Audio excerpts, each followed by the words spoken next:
Paz, Igreja do Senhor Jesus, amém. Culto de quarta-feira, culto de ensino da palavra. Temos ainda famílias viajando. Temos aquele povo que ainda não ganhou ritmo, né? Parece que ainda está no ritmo de festa, né? Ainda não conseguiu recuperar aquele ritmo de culto, de adoração, de busca pela presença de Deus. E eu quero começar aí o nosso culto, embora não seja eu que vá pregar hoje, mas eu quero começar aqui meditando na palavra de Deus. Lá em Romanos, capítulo 1, versículo 18, que diz assim: porque do céu se manifesta a ira de Deus sobre toda a impiedade e injustiça dos homens, que detêm a verdade em injustiça. Então esse texto aqui, irmãos, ele fala de um tema bastante polêmico para muitos crentes. Esse texto aqui ele fala da ira de Deus. Tem gente que fala assim, mas ira não é pecado, pastor? Não, a ira em si ela não é pecado. Tanto é que lá em Efésios 4, 26 diz assim: irai-vos, vírgula, e não pequeis. Irai-vos e não pequeis. A ira pode se tornar um pecado? Pode. Mas existe a ira humana e existe a ira divina.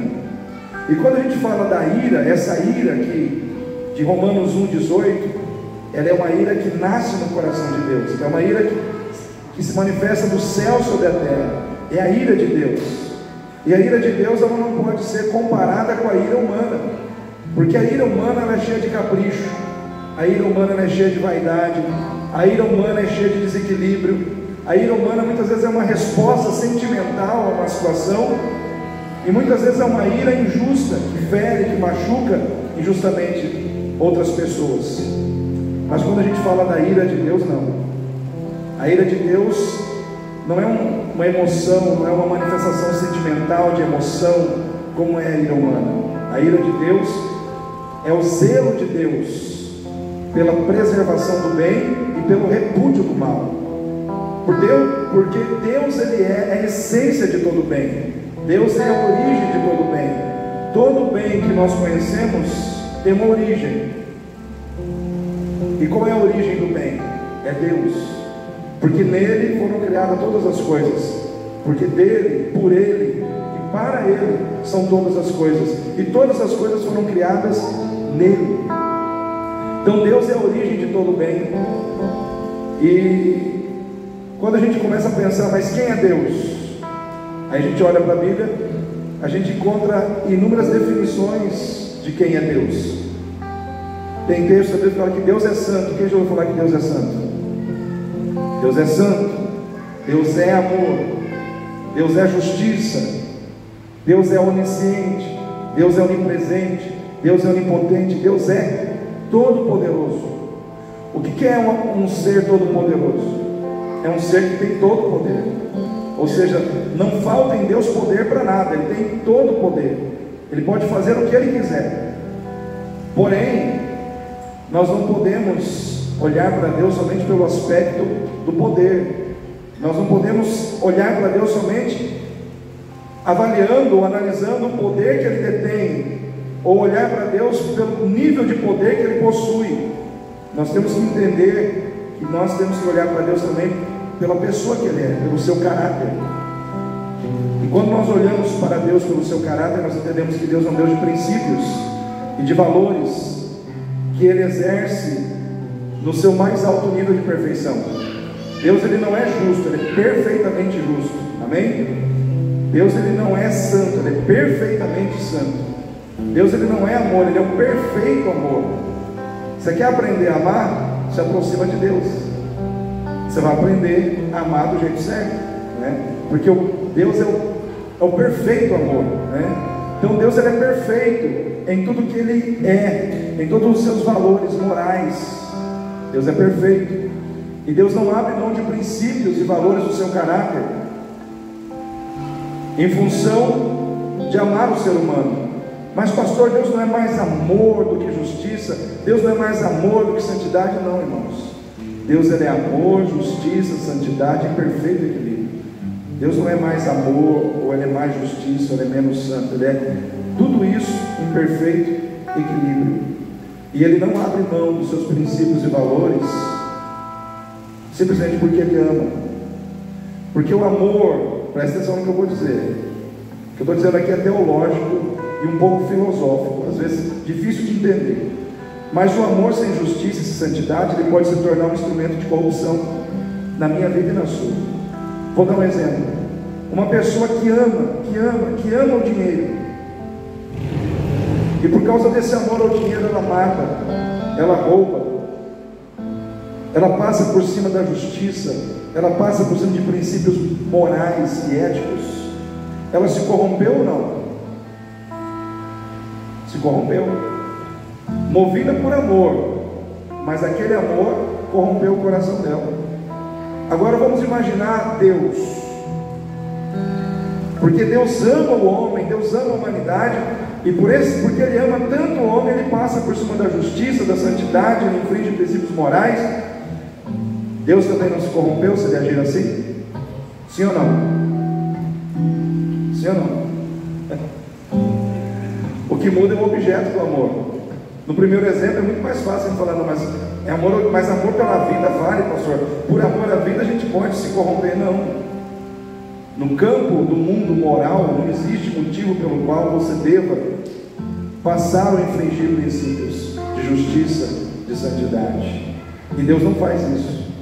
Então quando Deus Ele olha para a humanidade e Ele vê injustiça, Ele vê impiedade no homem que Ele criou a sua imagem, a sua semelhança, Deus se ira. Ele se ira contra o pecado, Ele se ira contra o mal que está prevalecendo na vida do homem, porque Deus não fez o homem para ser mal, Deus não fez o homem para ser um ser corrompido, Deus fez o homem para a sua glória.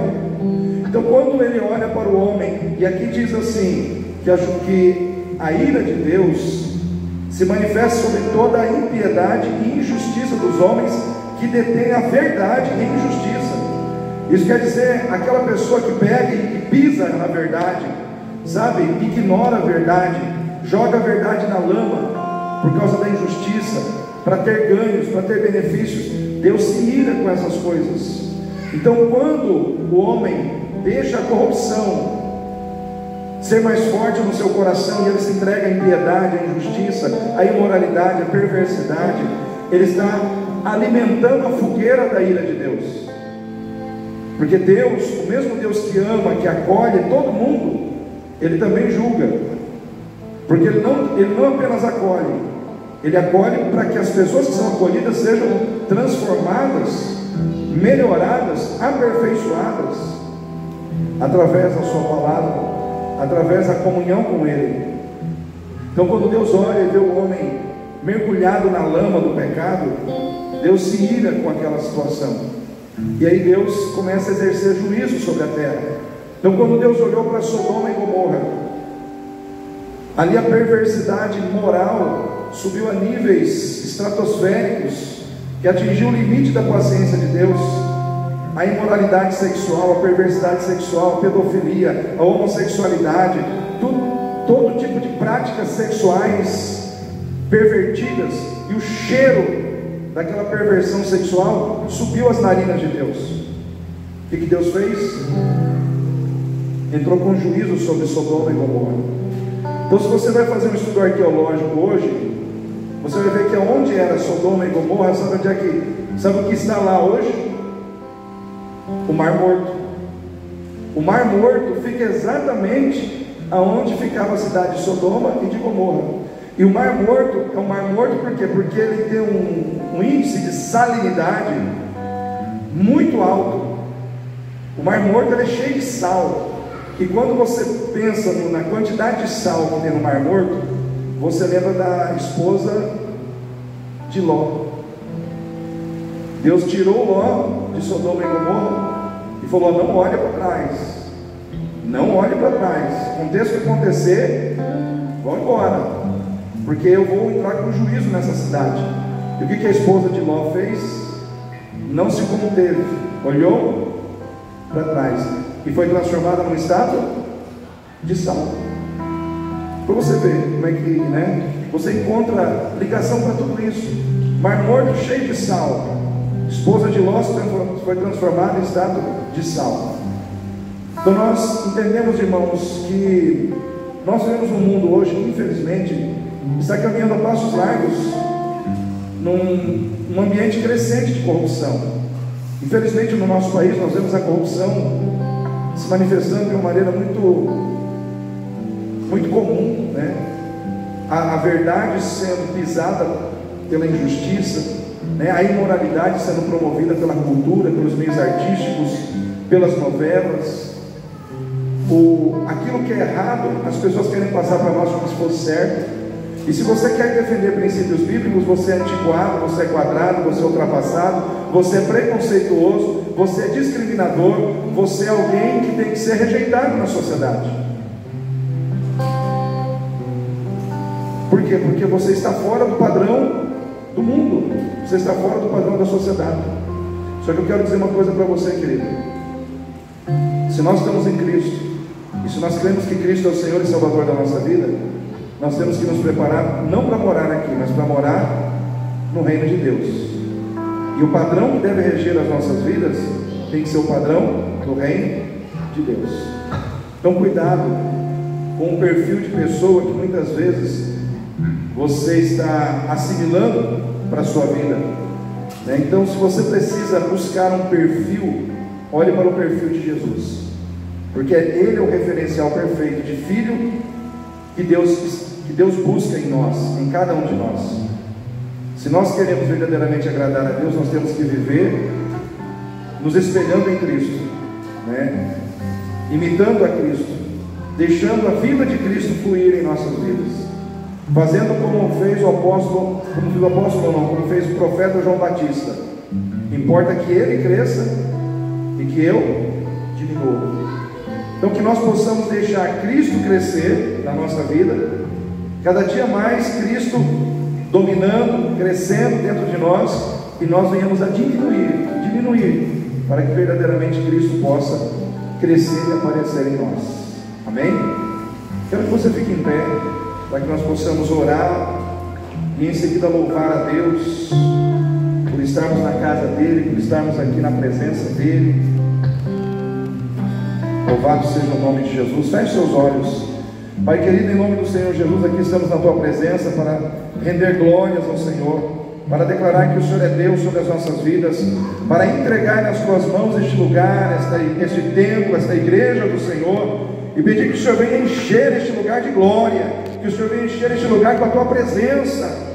Deus, tudo aquilo que não é Teu no nosso meio, que seja repreendido, que seja afastado do nosso meio, meu Pai, que o Teu Espírito Santo, somente Ele, tenha liberdade neste lugar, juntamente com os Teus anjos, aqueles que o Senhor envia para servir aqueles que hão de herdar a salvação.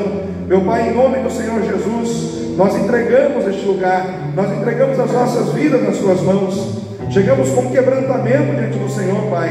Pedimos perdão ao Senhor pelos nossos pecados, pelas nossas falhas, ó Deus, e nos colocamos como servos diante do Senhor. Venha nesta noite, Senhor Deus, ó Pai, falar conosco, continuar falando conosco na Tua palavra. Venha nos tocar com o Teu poder, venha mover as nossas vidas, meu Pai. Quebra as cadeias que muitas vezes o inimigo consegue colocar na nossa vida, porque nós deixamos. Às vezes, Pai, o inimigo consegue colocar cadeias em nós, porque nós permitimos que ele coloque, mas que essas cadeias sejam quebradas, destruídas, anuladas na nossa vida, em nome do Senhor Jesus. Deus, aqueles que estão enfermos aqui dentro, meu Pai, desse templo, eu quero profetizar cura, em nome de Jesus, Pai. Eu quero profetizar libertação e cura, em nome de Jesus. Toma conta, Pai, das nossas vidas. É o que nós te pedimos, Pai, em nome do Senhor Jesus. Amém.